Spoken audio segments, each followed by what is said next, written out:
डिगड़ी में assistant commissioner डिगड़ी Mohammad Faisal गुजर police नफ़री सां गॾु शहर में गैर क़ानूनी तौर गाॾियुनि में गैस भरण जी दुकाननि ते छापा हणी केतिरनि दुकाननि मां 4 फिलिंग मशीनूं हथ करे पंहिंजी तहवील में वरितियूं ऐं दुकाननि खे सील करे ॾंड विधो। डिगड़ी जे आवाम जी शिकायतनि ते ताज़ो मुक़ररु थियल असिस्टेंट कमिश्नर डिगड़ी मोहम्मद फैसल गुजर नोटिस वठंदे शहर में गैर क़ानूनी गैस भरण जी दुकाननि ते छापा हया ऐं गैस फिलिंग मशीनूं ज़ब्त करे 10,000 फ़ी दुकान ते ॾंड पिणु वसूल कयो ऐं दुकान पिणु सील कया।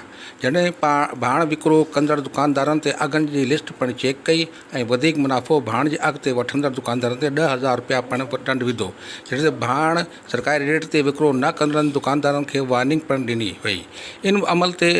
इन ते अमल न कयो वियो त क़ानूनी कार्रवाई पिणु कई वेंदी ऐं ॿी सूरत में दुकान पिणु सील कया वेंदा। नसीर कुरैशी, इबरत न्यूज़, डिगड़ी।